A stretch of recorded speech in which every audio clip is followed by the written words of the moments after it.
맥추절, 칠칠절, 성령 강림 주일에 대한 부분들은 아까 목사님이 광고 시간에 짧게 이야기해가지고 그거에 대한 설명은 잠시 생략을 하겠습니다. 사실 우리가 성령님에 대한 얘기를 우리가 자주 하죠. 그래서 사실 성령님에 관한 설교는 몇 번을 걸쳐 해도 부족한 게 이제 사실입니다. 어제도 이제 목사님께서 이제 사도행전에 나타난 성령의 역사에 대해서 몇 번 나왔다 이런 말씀하셨는데, 나중에 혹시 기회 되면 그런 내용을 주제로 이제 설교를 해보는 것도 나쁘지 않을 것 같습니다. 사실 그래서 오늘 한 번의 설교로 성령님에 대한 부분들을 우리가 다 안다는 것은 사실 무리가 있죠. 그래도 우리가 오늘 말씀을 통해서 성령님을 깊이 생각하는 시간이 되었으면 좋겠습니다. 사실 예수를 믿는다는 것은 무엇이냐라고 하면요, 우리의 모든 문제와 모든 상황은 예수와 연결된다는 것을 의미합니다. 이것이 무슨 말이냐면 예수로 시작해서 예수로 끝난다는 것을 이제 의미하죠. 즉 구원받은 하나님의 자녀가 된 우리는 그리스도와 연합이 된 운명 공동체가 되었다는 것입니다. 구원받은 하나님 자녀가 된 우리는 그리스도와 연합된 운명 공동체인데, 이 말을 쉽게 하면요, 예수님이 내 삶에 들어와 지금도 역사하고 계시다는 것을 말하고 있습니다. 그렇다면 예수님의 삶이 내 삶에서 어떻게 실제가 될 수 있을까요? 사실 이것을 모른다면 2000년 전에 벌어졌던 예수님의 그 사역이 나와 아무 상관이 없을 것입니다. 그렇죠? 그래서 우리는 교회에 와서 배우는 것이 있죠. 무엇이냐면 우리 인생이 예수와 묶이고 예수와 연결되는 것을 우리는 교회에서 이제 배우게 됩니다. 이것을 배우지 않는다면 예수님은 우리와 아무 상관이 없는 분일 수밖에 없습니다. 세상에 많은 사람들이 이제 성경을 믿지 않죠. 2000년 전에 있었던 그 사건이 사실 오늘날 현대를 살아가는 사람들한테 그리 중요해 보이지도 않습니다. 그래서 이제 많은 사람들이 이제 교회를 멸시하고, 더 안타까운 것은 오늘날 현대를 살아가는 많은 성도들 역시도 성경은 하나의 그냥 추상적인, 그냥 마음의 위로 정도로 이게 생각하는 부분들이 많습니다. 다른 말로 하면 성경을 믿지 않는다는 거죠. 그렇다면 우리에게 질문하는 것이 무엇이냐라고 하면 성경이 내 삶에 얼마나 실제가 되어야 된다는 것을 우리는 스스로 질문을 해야 됩니다. 며칠 전에 어느 목사님의 설교를 제가 잠깐 들을 기회가 있었는데요. 그 목사님은 성경의 말씀을 내가 깊이 알고, 그 말씀에 대한 배경을 알고, 그 말씀에 대한 어떤 그것을 아는 것보다 내가 바라봤을 때 내가 그 깨닫는 것이 더 중요하다고 말씀하시는 목사님이 계셨습니다. 굉장히 안타까웠던 것 같습니다.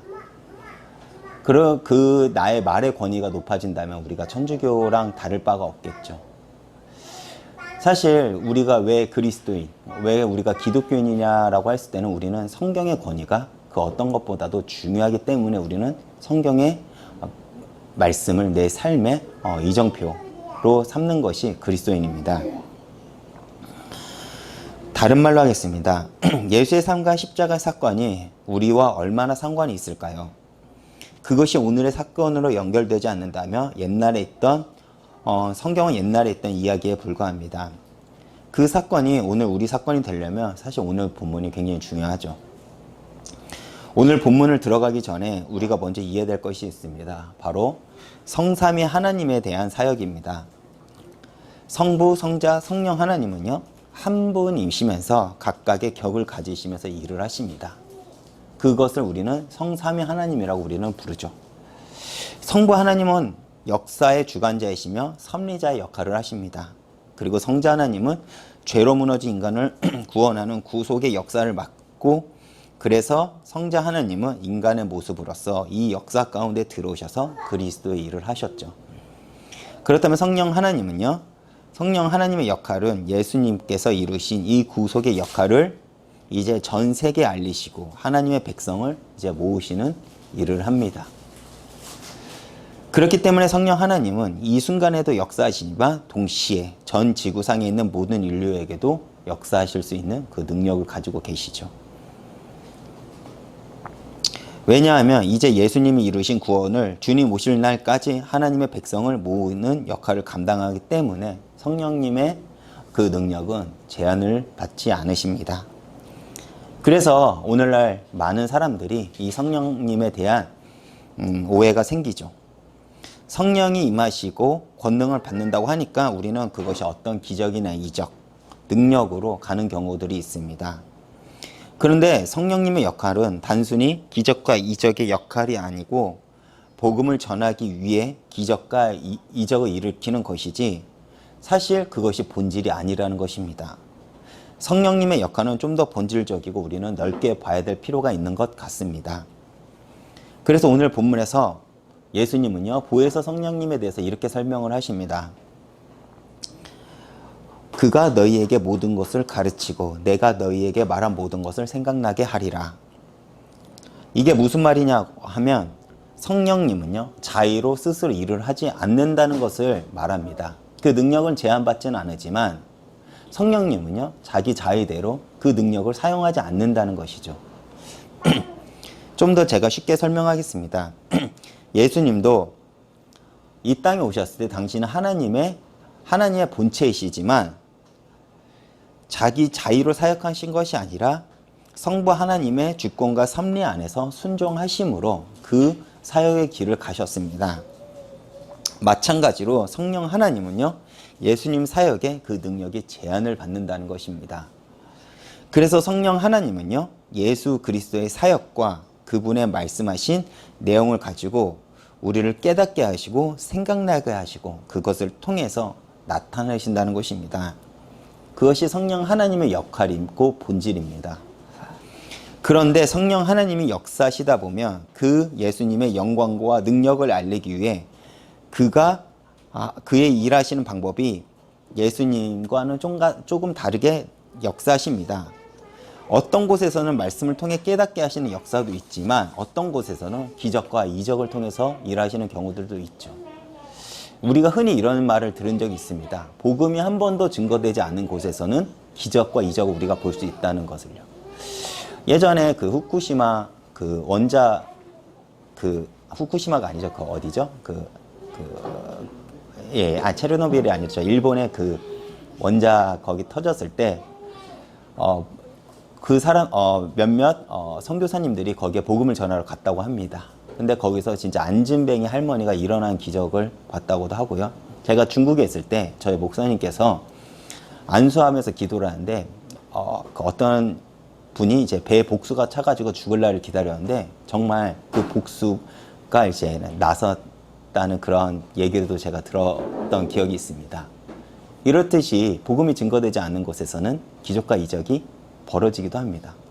근데 오늘날 한국에 우리가 받고 싶어하는 기적과 이적이 이전보다는 좀 많이 적은 것 같습니다. 왜 그럴까요?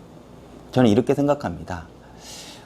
한국에서는요, 십자가와 예수님을요, 모르는 사람은 없습니다. 본인이 듣고자 마음을 먹는다면 언제든지 들을 수 있는 것이 복음입니다. 물론 복음을 듣지 못하는 환경 속에서 우리가 복음을 전했을 때 그가 가지고 있는 문제가 해결이 되고 사건이 해결이 되는 경우는 종종 있지만 사실은 우리가 과거에 우리가 바라봤던 그런 기적과 이적을 우리가 체험하기 힘든 이유 중 하나는 뭐냐면 성령님의 사역의 본질은요, 기적과 이적에 있지 않고 그 말씀의 역사에 있기 때문에 그렇습니다. 그런데 우리에게 어떤 것이 더 강렬하게 다가오냐면 이적과 기사가 더 강렬하게 다가오죠. 그래서 우리는 성령의 역사에 관심을 갖는다라고 하면요, 능력적으로 가는 경우들이 많습니다. 그렇지만 성령의 주된 사역은 예수님을 드러내고 예수님의 말씀을 성취하면서 예수님의 삶과 내 삶이 연합되어 있음을 알게 하시며 그것이 오늘날 우리가 살아가는 데 적용되고 깨닫게 하시며 이끌어 가시는 것이 성령의 사역입니다. 그래서 저희 강단이 계속 목사님을 통해서 성경을 알려주고요.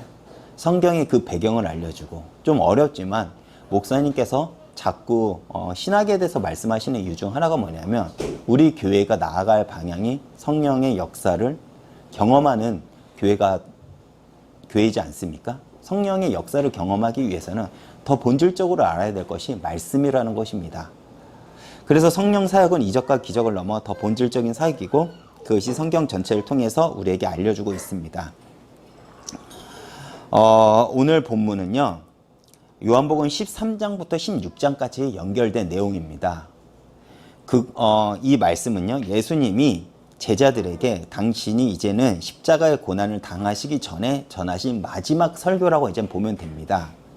그래서 이 말씀은 예수님이 세상을 떠나가기 전 제자들에게 마지막으로 남기신 유언과 같은 중요한 말씀이라는 것이죠. 그래서 이 요한복음 13장부터 16절의 말씀의 별명을 뭐라고 부르냐라고 하면 다락방 강화라는 별명을 붙습니다. 제가 쓴 이유가 이 정도 상식은 우리가 알자고 하는 목적으로 제가 이거를 썼습니다. 여기서 예수님은요, 당신이 이 땅에 오신 목적과 떠나가신 뒤에 하나님 나라의 일이 어떻게 이루어질 것인지에 대한 부분을 이제 말씀하시죠. 그런데 예수님이 말씀을 전하기 전에 갑자기 이제 허리에 수건을 두르고 제자들의 발을 씻기 시작합니다. 이것이 우리가 흔히 알고 있는 이제 세속식이죠. 사실 우리는 이것을 굉장히 멋지게 말을 하지만 당신의 세계관으로는 도저히 이해되지 않는 사건입니다. 왜 그러냐면 당시에 되게 당연한 법도 중 하나는 뭐냐면 나를 자랑하는 것이거든요. 그것이 굉장히 멋있고 의로운 행동이라는 것입니다. 그런데 랍비 대신 예수님, 당시 높은 사람으로 여겼던 랍비라고 여겼던 예수님이 제자들의 발을 씻기는 것은 당시의 세계관을 박살내는 사건이기도 합니다. 그리고 예수님은 요한복음 13장 15절에 이렇게 말씀하십니다. 내가 너희에게 행한 것 같이 너희도 행하려 하려 본을 보이노라 라고 제자들에게 그리고 오늘날 현대를 살아가는 우리들에게 요구하고 계시죠.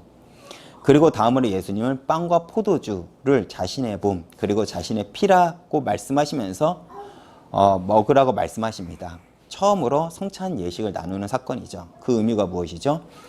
이제부터 제자들 안에 그리고 우리들 안에 당신이 직접 거하시겠다고 선포하신 것입니다. 다시 말해 이제부터 나와 너희는 한 몸을 이루는 운명 공동체, 즉 그리스도와의 연합을 이루는 하나가 되겠다는 의지를 표명하고 계시는 것이죠. 그렇다면 우리가 예수님을 믿는다는 것이 무엇인지 우리가 한번 질문을 해봐야 될 것 같습니다. 믿음은 단순한 개념이나 생각이 아닙니다.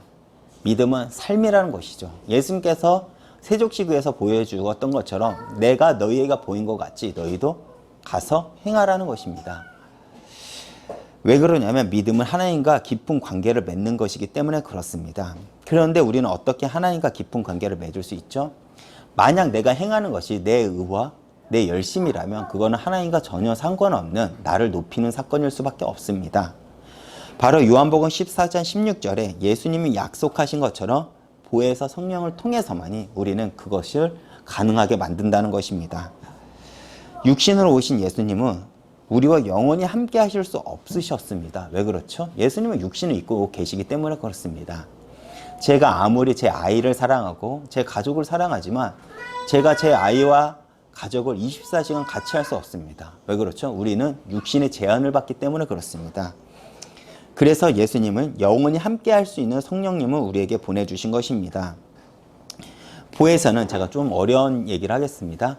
헬라어로 파라클레토스라는 단어를 사용합니다. 이 단어를 직역하면요. 우리 곁에 계시는 분이라는 뜻이고 또는 돕는 자, 중재자, 변호자, 위로자라는 뜻도 있습니다. 이 일을 누가 하셨죠? 바로 예수님이 공생의 기간 동안에 그 일을 하셨습니다. 예수님도 우리와 함께 계시기 위해서 이 땅에 오셨고 이 땅에 계시면서 많은 백성들, 당신의 백성들을 위로하시고 도우시며 하나님과 우리와의 중재자가 되신 분이 바로 예수님입니다. 그리고 우리의 이 답답한 부분들을 하나님 앞에 나가게 만드는 그 변호자가 되어 주셨습니다. 그런데 예수님이 곧 떠나실 것이기에 제자들은 무거운 마음으로 예수님의 말씀을 들었을 것입니다. 그래서 예수님은 제자들에게 또 다른 보혜사를 주겠다고 말씀하신 것입니다. 다시 말해 그 제자들에게 예수님은 내가 가더라도 걱정하지 말라는 것입니다. 나 말고 다른 조력자, 중재자, 변호자, 위로자가 이제 오실 것이라고 이젠 제자들에게 말씀하고 계시는 것이죠. 즉, 이 목적, 제자들과 하나 되기를 원하는 마음이 있기에 예수님은 이 말씀에 앞서 예수님이 성찬을 하시면서 보혜사 성령님에 대한 소개를 하고 계시는 것입니다. 비록 육신으로는 이제 더 이상 제자들과 함께 할 수는 없지만 진리의 영이신 성령님이 오시면 그들 안에 거하시면서 우리와 영원히 함께 하실 것을 약속하신 것입니다. 이 성령의 약속이야말로 성경 전체에 대해서 가장 중요한 약속이라는 것입니다.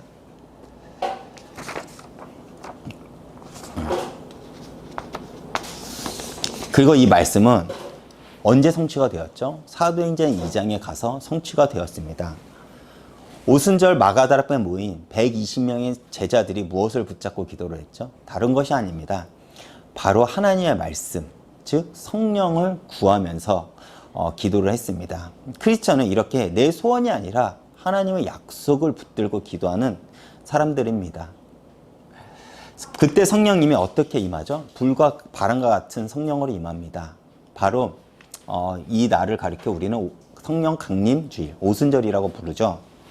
그리고 모든 사람이 다 함께 성령 세례를 받고 무엇이 시작이 되죠? 바로 교회가 시작이 됩니다. 그리고 그 교회가 바로 예수님의 증인이죠. 그리고 그 교회는 하나님의 능력입니다.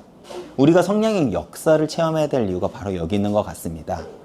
교회는요, 하나님의 증인이고, 그리고 하나님의 역사, 하나님의 능력을 드러내는 곳이 바로 교회라는 것이죠.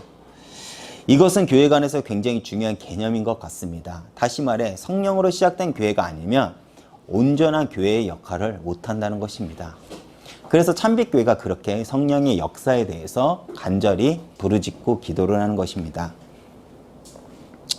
교회가 왜 복음이 아닌 종교화가 됩니다? 성령으로 시작되지 않아서입니다.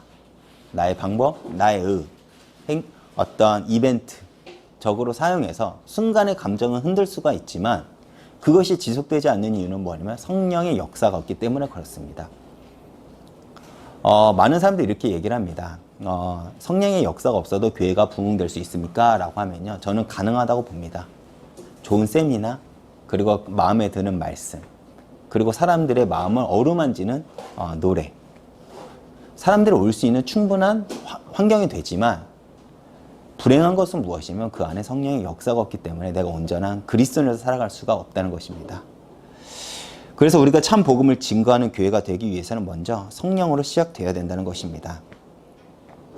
그리고 이 사건은요, 구약에서 유월절 출애굽 이후 50일 후에 시내산에서 율법을 받은 사건과 연결이 되죠.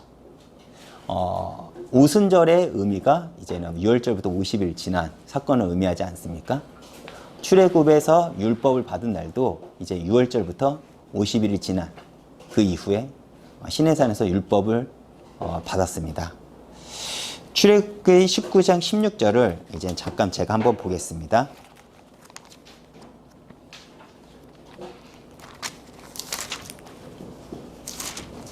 죄송합니다. 미리 찾았어야 되는데 제가 읽겠습니다. 셋째 날 아침에 우레와 번개와 빽빽한 구름이 산 위에 있고 나팔 소리가 매우 크게 들리니 진중에는 모든 백성이 다 떨더라 라고 했습니다. 이것이 무슨 의미죠? 하나님과 관계를 맺는 거룩한 백성으로서의 기준을 하나님께서 이제 다시 세우겠다는 것을 의미합니다. 이전에는 율법으로 하나님과 관계를 맺었다면 이제 예수님은 하나님과 새로운 관계를 이제 성령을 통해서 관계를 세우시는 사건이죠. 그렇다면 우리가 어떻게 그렇게 할 수 있습니까? 라는 질문을 합니다. 유월절의 오순절 사건과 제가 방금 읽었던 이제 출애굽기에 나타난 그 사건의 공통점이 하나가 있습니다. 그게 무엇이죠? 바로 성령의 강림한 모습은 급하고 강한 바람 소리가 있다는 것입니다. 그리고 당시 율법으로 우리에게 율법을 주셨을 때도 마찬가지입니다. 우레와 번개와 빽빽한 구름이 산중에 있고 나팔 소리가 매우 크게 들렸다고 했습니다. 지면을 흔들었다고 했죠. 급하고 강한 소리가 있었다는 것은 모인 그 장소가 요동하고 흔들리기 시작했다는 것을 의미하죠. 그냥 단순한 잔잔한 바람, 살랑살랑 거리는 바람과 우리가 듣기 좋은 되게 아름다운 멜로디가 흘러나오는 그런 소리가 나왔다는 것이 아니라 두려움에 떨 정도로 지면이 흔들리고 강한 바람이 있었다는 것을 의미합니다. 이 말은 무엇을 의미할까요? 출애굽 사건에서 그들이 가지고 있는 노예 체질, 그리고 그들이 가지고 있는 애굽에서 살고 있던 그 기준들을 무너뜨리기 위해서 하나님은요, 율법을 주십니다. 그 율법을 주셨던 그 환경이 땅을 흔들었다는 것이죠. 마찬가지로 이전에 가지고 있던 내 기준을 무너뜨리기 위해서 하나님은요, 급하고 강한 소리를 통해서 그 성령을 주십니다. 다른 말로 하겠습니다. 이 말은 하나님이 내 안에 있는 기준들을 무너뜨리고 내 삶에 직접 역사하신다는 것이죠. 나를 흔드신다는 것입니다. 이 말을 좀 더 쉽게 이야기해 보겠습니다. 누가복음 4장 1절을 제가 한번 읽어 보겠습니다.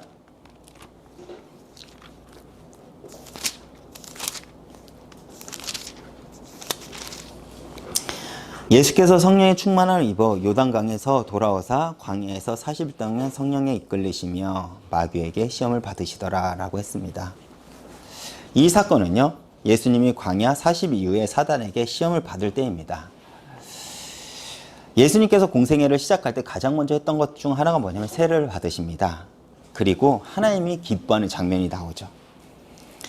예수님께서 세례를 받음으로써 예수님은 우리와 묶인 자가 되어 예수님과 함께 죽고 사는 근거를 마련했습니다. 이게 어떤 사건인지 아시죠? 세례를 받는다는 사건이요. 우리의 죄를 대속제물이 되었다는 것을 이제 상징합니다. 인간이 예수님에게 이제 물로 세례를 베풀었죠. 다시 말해 우리의 인류의 모든 죄를 예수님께 전가를 했다는 것을 의미하죠. 그리고 우리에게 구원의 길을 여셨습니다. 그리고 시작된 것이 무엇이냐라고 하면 예수님의 40일 동안 이제 금식입니다. 성경에서 40일이라는 것은 어떤 의미를 가지냐면 어떤 새로운 것을 나타내는 것을 의미합니다. 이것은 제가 나중에 좀 더 얘기를 하겠습니다. 이걸 얘기하면 좀 더 시간이 걸릴 것 같아서요. 40일 동안 금식을 하시면서 예수님은 하나님의 뜻을 이루십니다. 그러면서 하나님의 역사가 시작이 되어야 되는데 다음에 벌어졌던 일이 뭐냐면 예수님이 성령 충만함을 받아서 일어났던 사건이 무엇이냐 라고 하면 마귀의 시험을 받으신다고 했습니다. 왜 그렇죠? 이것을 이해 못하면 신앙생활을 이해하지 못합니다.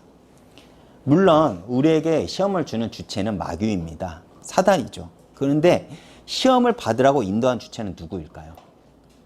바로 하나님이라는 것입니다. 성령님이라는 것이죠. 왜 그렇죠? 목적이 있기 때문에 그렇습니다. 사단이 우리를 시험을 주는 목적, 그리고 성령님이 우리를 시험을 받으러 가는 그 과정, 그 시험을 통해 우리 안에 보고자 하는 것들이 있겠죠.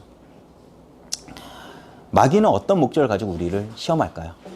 넘어지게 하는 것이 목적이죠. 하나님과 관계를 깨고 내가 구원을 받았다면 더 이상 하나님 자녀로서 이 땅에 살아가지 말라는 것. 처음에는 구원을 받지 못하게 하고 그 다음에 그리스도인으로 살아가지 못하게 하고 어떻게든 하나님과 관계를 끊고 낙심하게 만들려고 하는 것이 사단의 목적일 것입니다. 그렇다면 하나님의 목적은 무엇일까요? 그 시험을 통해서 네 안에 있는 것이 무엇인지를 증명하고자 하는 것입니다. 그것이 시험으로 동시에 묶여있는 것입니다.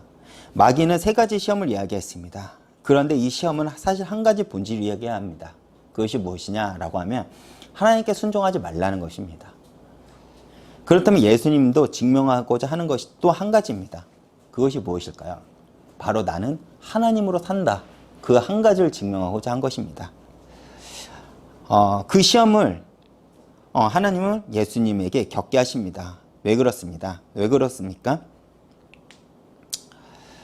그것이 예수님 안에 40일 동안 예수님께서 금식하시면서 예수님 안에 있는 그 본질이 무엇인지를 나타내고자 하고 예수님은 더 나아가 우리가 묶여야 되기 때문에 그 과정을 겪게 하시는 것입니다. 이 것이 하나님이 우리에게 시험을 허락한 본질이기도 합니다. 또한 성령 충만함을 받는 우리에게 이 과정을 겪게도 하심이죠. 왜 그렇죠? 앞으로 교회가 세워져야 하는데 우리의 인간적인 기준들이 무너져야 되기 때문에 그렇습니다. 마치 크고 강한 바람이 그리고 큰 소리가 우리를 흔드는 것처럼 우리의 기준들이 무너뜨려야 되기 때문에 그렇습니다. 그것이 혹은 문제로, 사건으로, 시험으로 우리에게 다가올 때가 있습니다. 우리가 이것을 겪지 않는다면 내가 이전에 붙잡고 있던 기준, 가치관이 먼저 죽지가 않습니다. 그래서 내가 가지고 있던 기준, 가치관이 먼저 죽고 새롭게 예수로 세워져야 되기 때문에 하나님은요, 그 과정 우리를 겪게 하시죠. 그렇다면 성령님께서는 우리에게 또 어떤 일을 행하실까요? 바로 하나님을 알게 하신다는 것입니다. 오늘 우리가 읽은 본문에 보면요, 예수님께서는 보혜사 성령님의 일에 대해서 말씀하십니다. 보혜사 곧 아버지께서 내 이름으로 보내실 성령, 그가 너에게 모든 것을 생각나게 하리라 라고 했습니다. 이것이 무슨 말이죠? 하나님을 알게 하셨다는 것입니다. 무엇을 근거로요? 바로 말씀을 근거로요. 아까 제가 서론에도 말했지만 성령님의 모든 사역은 예수님의 사역과 묶여 있다는 것입니다. 예수님의 사역도 예수님께서 또 사역을 하실 때 앞서 우리가 보는 구약에 선포된 하나님 말씀을 가지고 사역을 하신 것처럼 성령님도 예수님의 모든 사역 속에서 통제를 받고 계신다는 것입니다. 그래서 하나님께서 주관하고 섭리한 이 내용을 예수님은 자기 뜻대로 하는 것이 아니라 선지자가 말한 그대로 순종하고 지켜가고 계신 것처럼 마찬가지로 성령 하나님은요, 예수님의 사역에 그 능력이 제한받는다는 것입니다. 그래서 성령 하나님은요, 예수님의 사역과 그분의 말씀하신 그 내용을 가지고 우리를 깨닫게 하시고 생각나게 하시고 그것을 통해 나타나신다는 것입니다. 우리가 말씀을 봐야 될 이유, 말씀을 암송해야 될 이유, 성경을 알아야 되는 이유가 바로 여기 있습니다. 성경을 모른다면요, 성령의 역사는 없습니다. 이런 말을 합니다. 나는 성령 충만을 받았어요. 말씀을 모르는 사람들이 가끔 그런 얘기를 합니다. 귀신도 역사를 합니다. 그렇죠? 이단들도요, 그런 역사들은 충분히 드러낼 수 있습니다. 제가 한 프로를 봤어요. 혹시 함소원이라는 배우 아시나요?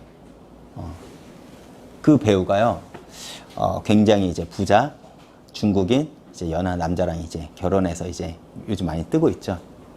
그 사람이 어떤 프로에서 자기가 불교인이 된 얘기를 합니다. 그 얘기가 뭐냐라고 하면 자기가 고3 때 자기는 도저히 시험에 합격할 수가 없는, 대학 시험에 합격할 수 없는 상황이었대요. 1%도 가능성이 없었대요. 그런데 자기가 수능을 보러 가는 시험장 가는 길에 절이 하나 보였다고 합니다. 그때 만약에 내가 합격을 한다면 나는 절에 가서 나는 봉사를 하겠다는 마음을 가졌대요. 근데 기적적으로 합격했다고 합니다.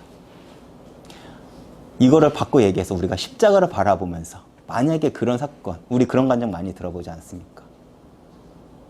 하나님은 그렇게도 역사를 하시지만 그것이 성령의 사역의 본질을 아니란 것을 증명하는 것이죠. 말씀을 보시기 바랍니다. 물론 저희 교회는 목사님께서 계속 그 부분을 강조하고 계시니까 당연히 잘하고 있을 거라고 생각을 합니다. 에베소서 1장 17절에 보면요, 바울이 에베소 교회를 향한 기도를 합니다. 혹시나 제가 다음에 기회가 되면 에베소서 1장의 내용을 제가 시리즈로 한번 설교를 하고 싶은 마음이 있는데요. 다음에 그 기회가 있을지 모르겠습니다. 그것도 한 3번이나 4번 정도가 있거든요. 그때 바울은 지혜와 계시의 영이 임하게 해달라고 하나님께 간절히 기도를 하죠. 여기서 말하는 지혜와 계시의 영은요, 성령을 가리킵니다. 계시는 어떤 의미를 가지고 있냐면 하나님이 우리에게 알려주는 지식입니다. 무슨 말이냐면 우리는 하나님이 우리에게 보여주는 정도까지만 알 수 있다는 것입니다. 쉽게 말해 감추어진 진리를 알려주시는 하나님의 행위가 바로 계시라는 것이죠. 그렇다면 지혜는 무엇이죠? 지혜는 하나님 편에서 알려주시는 그 계시를 우리 편에서 받아들일 수 있는 그 능력을 바로 지혜라고 하는 것입니다. 바로 내가 소화하는 능력을 말하는 거죠. 하나님의 말씀을요. 다시 말해 하나님의 관점으로 내 인생을 볼 수 있는 분별력이 지혜라는 것입니다. 그래서 이 주석을 보면요. 지혜는 그리스도 안에서 하나님의 행하신 사역을 이해하는 것이며, 계시는 하나님의 비밀을 이해할 수 있도록 하나님께서 성령을 통해서 모든 그리스도인들에게 주신 것을 의미합니다.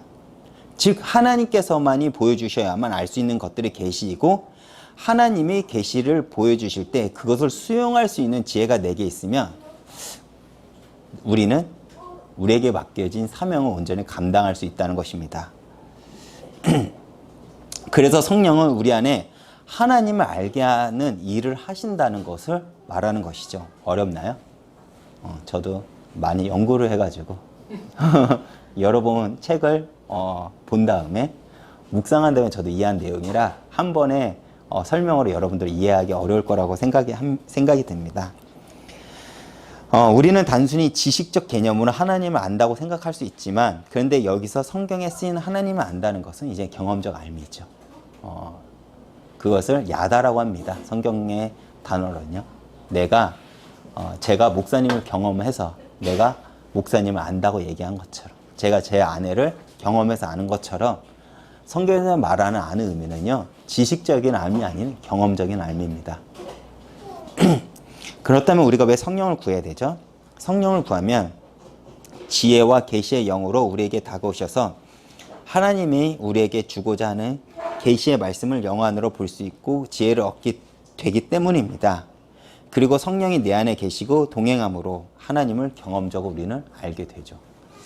그때 비로소 우리는 주님이 주시는 참 평안을 누리며 이 땅에서 담대히 그리스도인으로서 살아갈 수가 있는 것입니다. 우리가 어떻게 그럴 수 있죠? 우리가 경험적으로 하나님을 알지 않았습니까? 그래서 우리는 내가 당하는 고난이 고난으로 끝나지 않을 것을 우리는 경험적으로 아는 것입니다. 지식적으로 아는 것이 아니라 경험적으로 아는 것입니다. 하나님은 나를 하나님의 사람으로 만들어 갈 것이라는 그 믿음이 있기 때문에 그렇습니다. 제가 결론으로 갈라디아서 5장 16절 말씀으로 맺겠습니다. 5장 16절은요. 바울이 갈라디아 교회에게 이렇게 말을 합니다. 너희는 성령에 따라 행하라. 꼭 요구합니다. 마치 예수님께서 세족식에서 너희는 나를 본받으라는 것처럼 바울은 갈라디아 교회에게 너희는 성령을 따라 행하라고 이제는 권면을 하죠. 왜 그렇죠? 갈라디아 5장 24절에 그리스도 예수의 사람들은 육체와 함께 모든 정욕과 탐심을 십자가에 못 박혔기 때문에 그렇습니다. 그래서 우리는 오직 성령으로 행할 수 있다는 것을 말하는 것입니다. 그렇다면 성령에 따라 행한다는 건 무엇이죠? 그 내용이 에베소서 5장 17절에서 21절에 나와 있습니다. 사도 바울은 성령의 충만함을 받기 위해서 우리가 해야 될 것을 이야기합니다. 한번 볼까요? 5장 17절에서 21절이요. 에베소서입니다.